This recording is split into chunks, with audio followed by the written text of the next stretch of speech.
Esse problema que você mencionou da greve dos trabalhadores da Eletrobras, ele é um problema muito mais complexo do que a simples reivindicação justa e normal para qualquer categoria de trabalhadores, do que o desconto que está sendo feito na remuneração deles a título de cobertura de planos de saúde, que nessa época de Covid é uma coisa que chama muito atenção. O que está acontecendo com a Eletrobras é um processo de esvaziamento da empresa como preparação para a sua privatização que o governo pretendia realizar no ano passado, não conseguiu, e que vai tentar fazer este ano ainda e às vésperas das eleições, o que torna ela mais ainda ilegítima, porque deveria ser uma decisão tomada junto com o voto presidencial pelo povo brasileiro. As pessoas não conseguem se dar conta da importância da Eletrobras para o desenvolvimento do nosso país. Ela foi, junto com a Petrobras, a grande visão que se tinha da capacidade de industrialização e de urbanização do Brasil.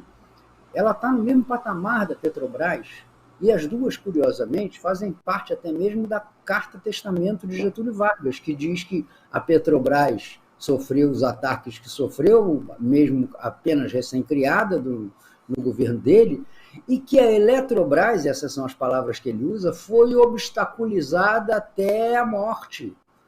E, de fato, nem mesmo Vargas, com o apoio que tinha, com o prestígio que tinha e com aquela transformação industrial do Brasil que vinha ocorrendo, conseguiu fazer isso. A Eletrobras só veio ser criada no início da década de 60, se eu não me engano, já no governo João Goulart, e muito também pelo pioneirismo de Juscelino Kubitschek, que, à frente do governo de Minas, tocou uma série de empreendimentos na produção de eletricidade, na transmissão, que quem é da geração que está com 60 e alguns, aprendeu na escola, que eram símbolos do nosso desenvolvimento. Ilha Solteira, Jupiá, Urubupungá, eram complexos que enchiam de orgulho o país pela sua capacidade de estar se transformando numa potência elétrica, sem a qual não se poderá nunca pensar numa potência industrial.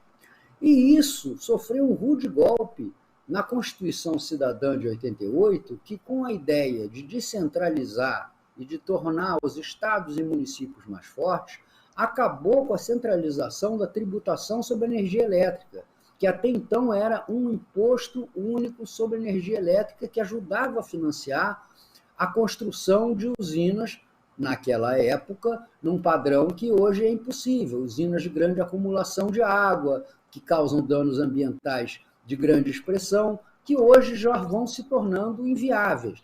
Né? Basta dar um exemplo na usina de Belo Monte, né, que nasceu ainda como ideia lá no governo Figueiredo, na época se chamava Caracaraô, em homenagem mórbida, aliás, às tribos que viviam naquele local, e que era uma usina projetada para ser de grande acumulação, e hoje é praticamente uma usina de fio d'água, que não tem reservatório de expressão. É pequeno o reservatório em relação à potência. Então, o que acontece? O Brasil passou a ter uma situação de energia elétrica extremamente instável. Nós estamos olhando ali pela janela para ver se chove e se vai ter luz. E isso é completamente inviável. Tentou-se resolver esse problema de duas maneiras. Aumentando a participação da matriz térmica, que igualmente é absolutamente antiecológica pela queima de combustíveis, em boa parte combustíveis fósseis, altamente emissores de gases de efeito estufa.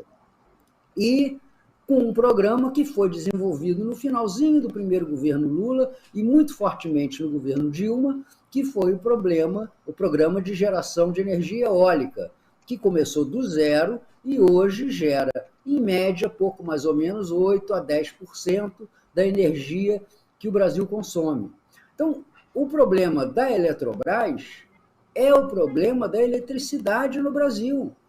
Ninguém na indústria privada vai investir bilhões na construção de usinas para receber esse dinheiro amortizadamente ao longo de 10, 15 anos.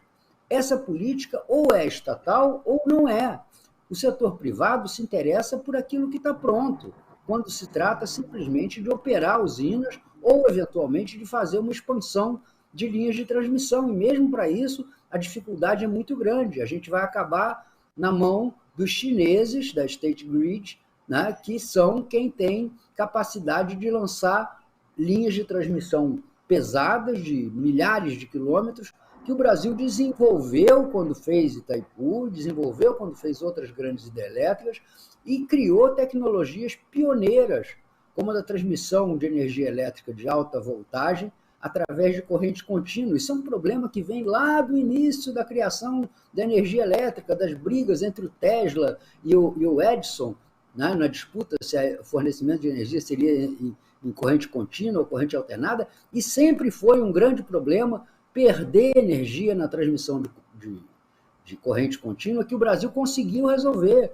e que exportou tecnologia, inclusive para a China, fazer suas grandes linhas de transmissão. Então, eu acho Fernando, que essa questão da Eletrobras, claro. Essa questão da Petrobras, nós estamos muito além de uma greve por direitos trabalhistas que é justa como qualquer reivindicação laboral. Nós estamos diante de um impasse do país e que está para ser cometido o crime de alienar a segunda maior empresa de energia do Brasil, a primeira é a Petrobras, que é a Eletrobras, durante o processo eleitoral. Isso é uma usurpação que governo nenhum, no apagar das luzes, tem o direito de fazer.